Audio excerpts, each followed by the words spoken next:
Good morning. So today is a very important day because we are going to really focus on advocacy and being effective because there's nothing more frustrating than wanting to do something about an issue and then not knowing what to do. And everybody in here, I think it's safe to say, is a proactive person. And so I'm so honored to welcome our first speaker of the day. She is very well known as a wildlife photographer. She's won awards and been cited for her work. This is Carol Walker. She is also the field documentarian with the Wild Horse Freedom Federation, which is one of the best wild horse organizations. This is a book that I treasure. It's called Wild Hoofbeats, America's Vanishing Wild Horses. This is actually Carol's this is her first book, and it's in its third printing. And she also, I heard, and actually it's in her bio, does workshops. So I'm hoping that we can lure her here to do a photography workshop because one of the most popular activities we have here are photography classes. And so whenever you're in the area, she actually lives in Colorado. But without further ado, I would like to welcome Carol Walker, who's going to be talking about wild horses and the disappearing wild horses in Wyoming, and most importantly, what we need to understand about it, because I, for one, for me, it's a huge source of frustration, as I'm sure it is for everybody here about what to do. So Carol is going to let us know. Carol Walker. Thank you very much, Susan and Karen, and for inviting me to be here. It's really an honor. Um, I It was an interesting journey for me starting to spend time with wild horses. I had been photographing wildlife all over the world for about 30 years, and I started a horse photography business in Colorado. And a friend of mine said, "Why aren't you photographing wild horses?" And I said, "Wild horses? I don't know anything about wild horses." And a couple weeks later, I got an email from a gentleman who was taking tours out to the red desert of Wyoming to photograph wild horses. And he said, "Do you want to go?" And I said, "Of course." And I went out there, and really didn't know what to expect. And we went out in his truck, and we're driving, and there's all this sagebrush and desert like area and interesting rock formations and no horses. And all of a sudden, we started to see horses. And I was looking at the land, and it looked so dry, and I didn't understand how anything could live. But the horses all looked very healthy. And the Bureau of Land Management, who manages the wild horses, says all the time they're starving to death, they're not doing well. If we don't round them up, they're going to die out there. And none of the horses that I saw looked like that. And in fact, the first wild family I saw, we drove up and we saw ears sticking up out of the sagebrush. And everybody was lying down for a mid morning nap. And as I was to find out, that's pretty common when you have a new foal in the group, or you have a group of older horses, which this was.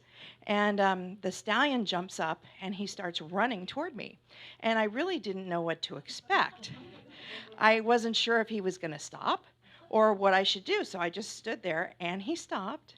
And then his filly came up right next to him, and it looked like she was grinning at me. And I was immediately enchanted by these horses. And pretty soon they were kind of fooling around with each other, and then they started grazing. And so then we drove on, and we saw other horses that day.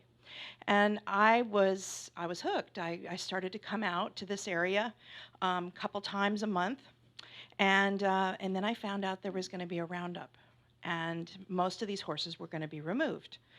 And I didn't understand why, so I started educating myself about wild horses. This was in 2004, and I attended the roundup, and I watched families being torn apart, and the mares separated from the stallions, and the babies separated from the mares, and being shipped off. And there was this one older stallion that they thought was 22, and they were going to release him, and then suddenly they said, "Well, we have room in holding for him." And I thought, this 22-year-old stallion is going to go to a holding facility and be gelded and then shipped off, if he survives, to a holding facility for the rest of his life after living for 22 years in this beautiful area. So I decided I wanted to do something about this, and that's why I wrote my book, Wild Hoofbeats.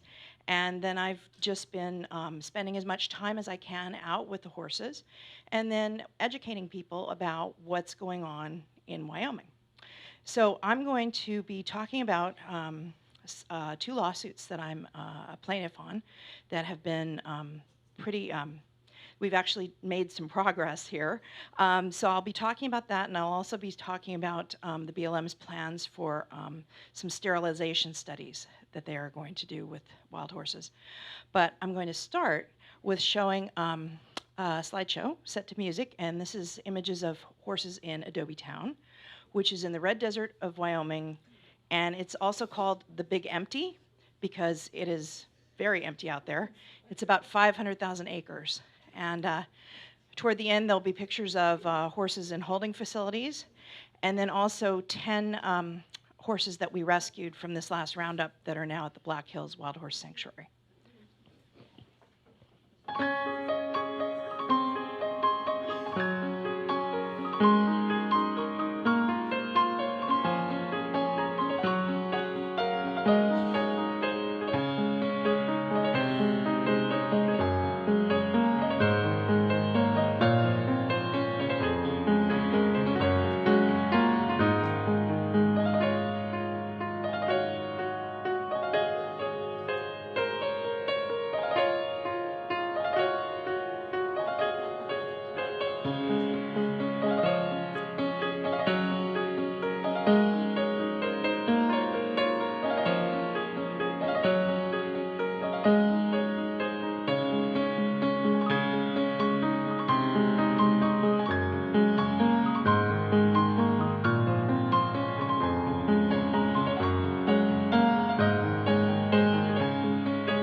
Thank you very much.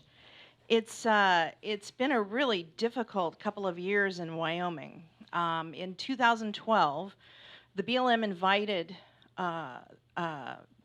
the Rock Springs Grazing Association to sue the BLM. And their complaint is the Rock Springs Grazing Association is the largest grazing association in the country, is the most powerful grazing association in the country. There's about 20 members. And they sued the BLM, and Karen Sussman, the Cloud Foundation, and American Wild Horse Preservation Campaign intervened in this lawsuit. And we lost. And Wyoming now has the consent decree, and their goal is to zero out 2 herd areas in Wyoming, 2 of the largest, what used to be the largest herd areas in Wyoming, and have a sterile herd at White Mountain, and cut the Adobe Town herd in half. And so this last year, we actually brought a case against the BLM, and this was in response to the checkerboard roundup, which in the 1860s, the government divided up lands to sell to raise money to put the railroad through. And this resulted in the checkerboard area. It's about 2 million acres, which is just a vast area in Wyoming. And so there are private lands interspersed with public lands. And there had been an agreement in the 80s between, Karen Sussman actually was the representative for the advocates, and with the BLM and with the Grazing Association, that there would be a certain number of horses allowed in these checkerboard lands, even though there was private interspersed with public. And then in 2012, the Grazing Association said the BLM wasn't maintaining the numbers of horses the way that they were supposed to, so they wanted all the horses gone.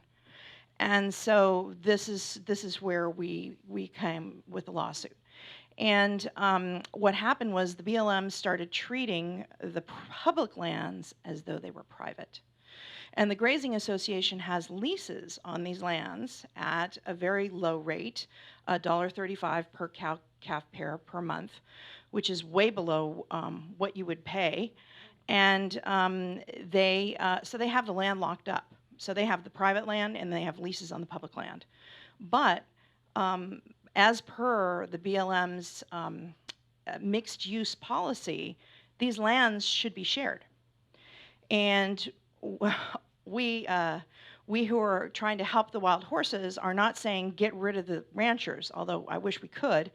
We're saying we need to share. And there is room for wild horses on our public lands.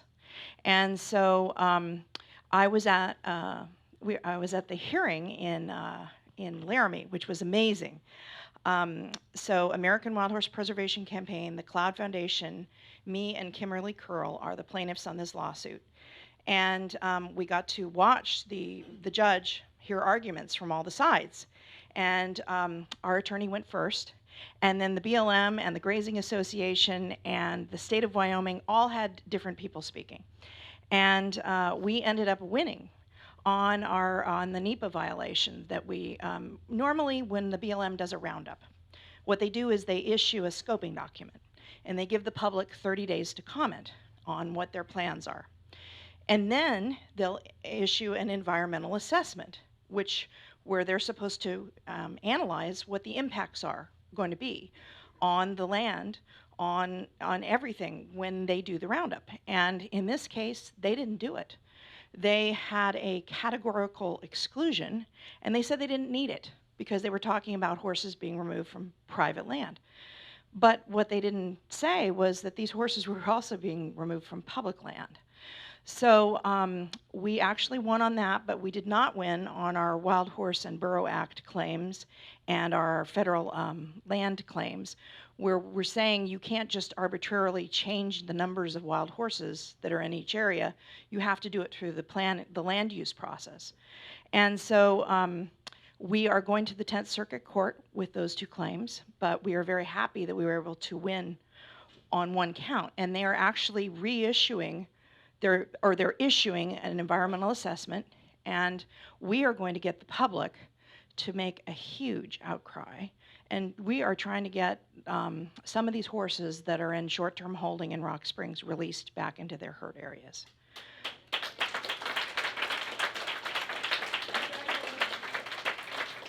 So what the BLM is supposed to notify us if they move any of these horses, and they're aware that we do want some of them released, and there are at least 400 still in Rock Springs right now. So they brought the number of horses in the Great Divide Basin, which is an area of 700,000 acres, down to 23 horses. And they brought the Salt Wells Creek herd down to about 90 horses. And so they're way below what the AML even is for the areas. And so that's one thing that we've been working with. And in the video you saw at the end, there were actually 10 horses that I helped rescue that we took to the Black Hills Wild Horse Sanctuary. Out of 1,263, it's not a lot, but we were able to save some and reunite some families. So that really helped because it was a brutal roundup. I've been to roundups. I've been to 4 roundups in Wyoming since I started following the issues, and this time they were trying to get every single horse. They don't normally do that, so they normally let the older and the ones that aren't as able to keep up, they normally let them go. I saw a chase at one point during this roundup that lasted over 2 hours. And I was saying to myself, please let those horses be captured, because I didn't want them to be injured terribly by being run for that long. And there were 14 deaths, and 4 years before they had had a roundup and they had taken twice as many horses and had only had 2 deaths. So that was a lot of deaths at that roundup. And given how they treated the horses, I understood why. I was kept so far back. At one point, I was 3 miles from the trap. And I have the largest lens that Canon makes, and the horses were little dots. So I was kept very far away from everything. And I was rear-ended by a BLM ranger at one point in my car, and then verbally assaulted by a rancher who came up and harangued me while I was watching the roundup. So it was a difficult roundup, and it was very hard. And the horses in holding also, they took many more horses than they had planned. They had planned on taking 800, and they took 1,263, and they were stuffing them everywhere. And so when I went to get the horses that we were taking, one of the mares had foaled.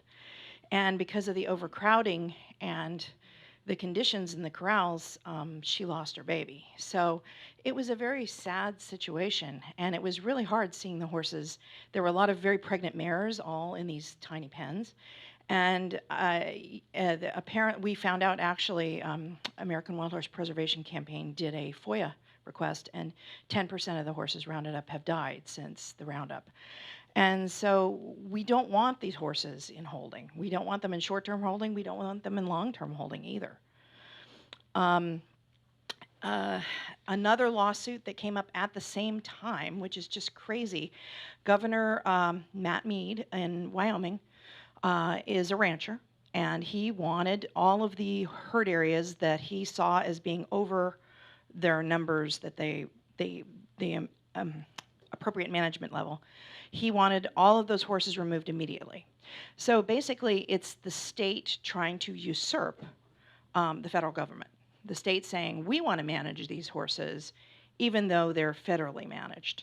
And so we filed a motion to dismiss, and were granted it, which was a great victory. This happened in Nevada as well. And then in Utah, that we're still waiting for a decision, but we're hoping that will be dismissed as well.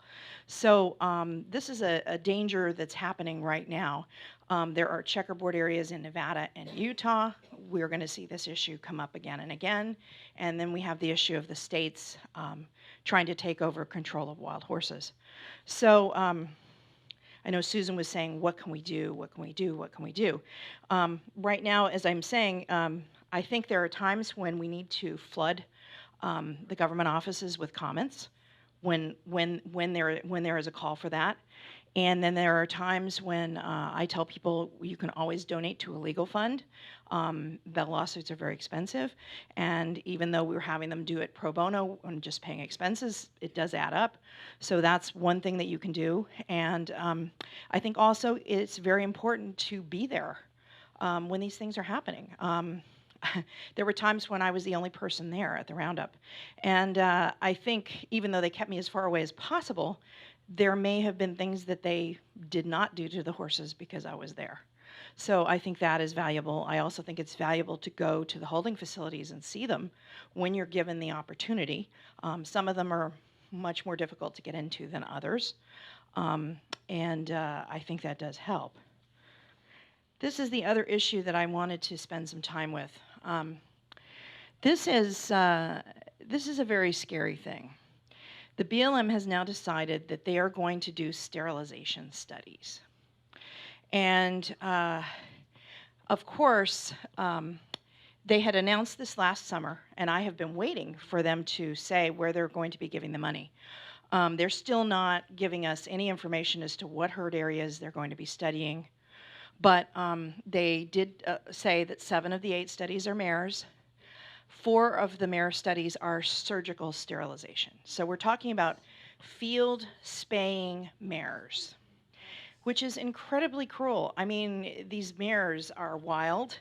They're going to have to tranquilize them. They're going to spay them. And then if they get an infection, they will just die on the range. And there is no... With the Bureau of Land Management, there seems to be no caring about what happens afterward to the horses. So, and 3 of the mare studies are pharmaceutical, and they're not letting us know which herds. However, in Colorado, Sand Wash is one of the herd areas where the manager actually applied for a chemical sterilization of stallions study. So I'm assuming that that's probably one of the studies. And they are going to revise the resource management plans in many states right now are up for revision. And these only get revised every 20 years. And so they want to include these new surgical sterilization methods. And so it's really frustrating because we speak to the BLM and we say, listen, you have this tool called PZP, which is a proven birth control method that is reversible. And it can be done by darting, which is probably the least invasive thing that we can do. It's certainly not on the level of spaying. And you're not using it. You're not using it. And I know we had a speaker last year who was Alan Rutberg was speaking about this last year, why the BLM is not using PZP, because it's hard. And we, Ginger and I and Suzanne were all speaking to the director of the BLM, and we said, we will get volunteers. We will help you administer this. We will help you. We would like to see 2,000 mares this year given PZP, just to cut down the birth rate and to prevent more roundups. And he wasn't interested. He said, no, we need to get it under control, and then we can do PZP. So this is the direction the BLM is going, and only planning to use PZP on 700 mares this year. And so I am concerned that sterilization is going to be the beginning of the end for the horses. Because you sterilize a herd, and then in 20 years, there's nothing left. And especially the smaller herds, which are already below genetically viable levels, you start doing sterilization, and there are no horses left. Or the horses that are left are going to be inbred. So this is a big concern, and I think what needs to be done, because they do not need to do public comment since it's a research study, what we need to do is when we find out which herds are targeted and when the plans are going to be implemented, is do a huge public outcry, and writing presidents, writing congressmen, everything like that. And so one of the things that we've been talking about is we need to be able to organize this when this gets announced. So people often ask me, they say, okay, well, how do you keep going with this? Because it's very discouraging. It's looking like nothing's being done. But I have to tell you that when I got involved 11 years ago, hardly anybody knew about this. Hardly anybody knew about the plight of wild horses. Now there are many, many people involved and many, many people spreading the word. And I truly believe if there hadn't been, we wouldn't have any wild horses left at this point. So we are making progress. It's just a matter of finding where you can make a difference and where you can make an impact. For me, I know Wyoming, I know Colorado and Montana, and I spend time there as much as I can. And then the people that, you just have to pick where you think you can be effective. And as I said, donating to the legal funds is always a good thing, and spreading the word when comments need to be made is also a big thing. So that's it.